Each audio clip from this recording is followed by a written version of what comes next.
Hello दोस्तों, आपका स्वागत है आप ही के इस चैनल रोग ज्ञान में। आज मैं डिस्कस करने वाला हूं B pharma first year second semester के फार्मास्यूटिकल ऑर्गेनिक केमिस्ट्री के फर्स्ट यूनिट, जिसका टॉपिक है आइसोमेरिज्म।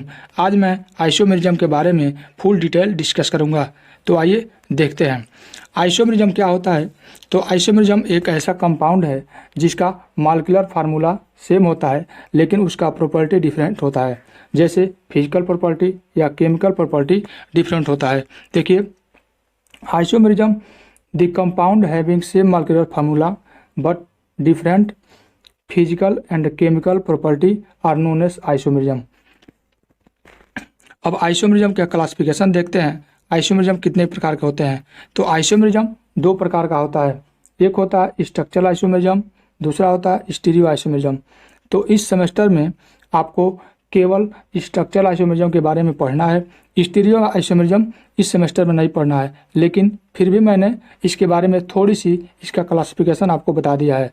स्टीरियो आइसोमेरिज्म दो प्रकार का होता है, कॉन्फ़िगरेशनल और कन्फॉर्मेशनल। तो कॉन्फ़िगरेशनल फिर फर्दर डिवाइड होकर के जियोमेट्रिकल और ऑप्टिकल होता है, लेकिन यहाँ पे आपको इतना नहीं पढ़ना है। यहाँ पे आपको केवल मुख्य रूप से स्ट्रक्चरल आइसोमेरिज्म के बारे में पढ़ना है। तो स्ट्रक्चरल आइसोमेरिज्म 6 प्रकार का होता है। पहला होता है चेन आइसोमेरिज्म, फंक्शनल आइसोमेरिज्म, तीसरा होता है पोजिशनल आइसोमेरिज्म, चौथा होता है मेटामेरिज्म, पांचवा होता है टाउटोमेरिज्म, 6 नंबर पे है आपका रिंग चेन। अब देखते हैं स्ट्रक्चरल आइसोमेरिज्म के बारे में और इसके फॉलोइंग टाइप के बारे में देखते हैं।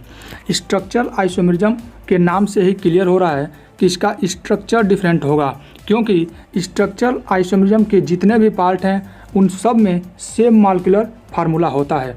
इसलिए आपको सभी में सेम मॉलिक्यूलर फार्मूला लिखना ही है, लेकिन क्या डिफरेंट है उसके नाम से ही क्लियर होगा कि उसमें क्या डिफरेंट है। जैसे यहाँ पे स्ट्रक्चरल आइसोमेरिज्म दिया हुआ है, तो यहाँ पे क्या होगा, the compound having same molecular formula but different structural formula.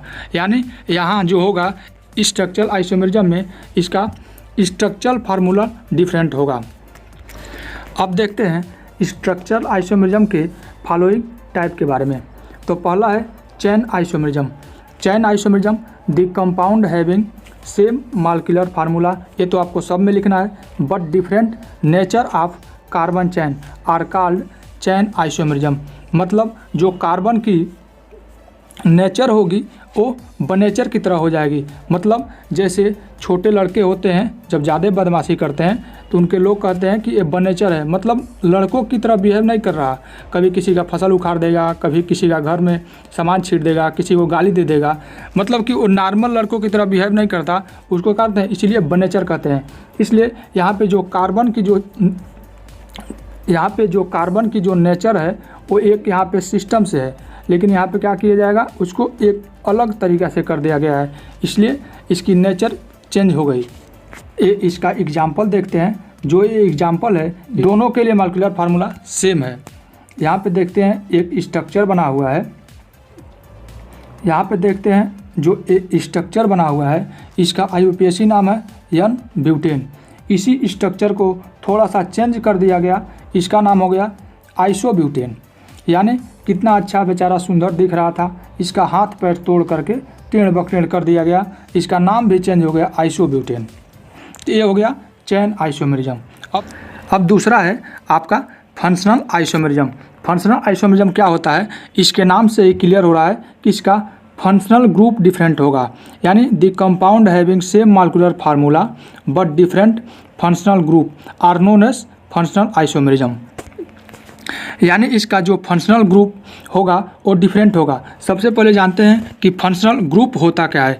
तो जो फंक्शनल ग्रुप होता है वो ऐसा तत्व होता है जो कार्बन और हाइड्रोजन के बीच में या किनारे जुड़ करके उसके जो प्रोडक्ट बन रहा है या कंपाउंड बन रहा है उसका नाम चेंज कर दे या प्रोडक्ट चेंज कर दे, उसी को कहते हैं फंक्शनल ग्रुप।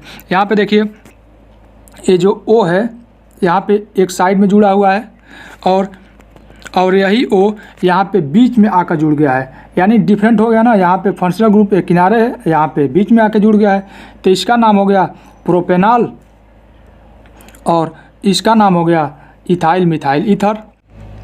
अब देखते हैं कि पोजिशनल आइसोमेरिज्म क्या होता है। तो पोजिशनल आइसोमेरिज्म जो है इसके नाम से ही क्लियर हो रहा है कि इसका पोजीशन डिफरेंट होगा। कैसे? तो दे have same molecular formula but different the position of functional group on the carbon chain. जो कार्बन की चेन होगी उस पर फंक्शनल ग्रुप का पोजीशन चेंज होगा। जैसे यहाँ पे एग्जांपल दिया हुआ है C4H8, इसका स्ट्रक्चर बना हुआ है यहाँ पे।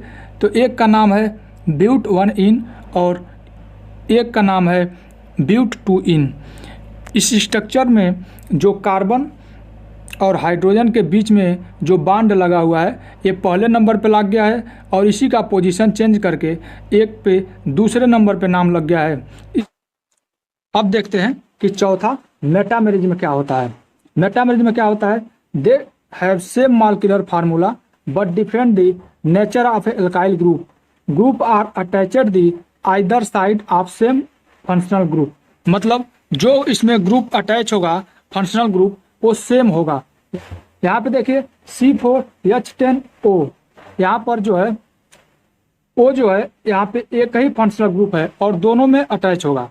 जैसे C2H5, यहाँ भी है C2H5, बीच में O जुड़ गया है, इसका नाम हो गया डाई इथाइल ईथर। डाई मतलब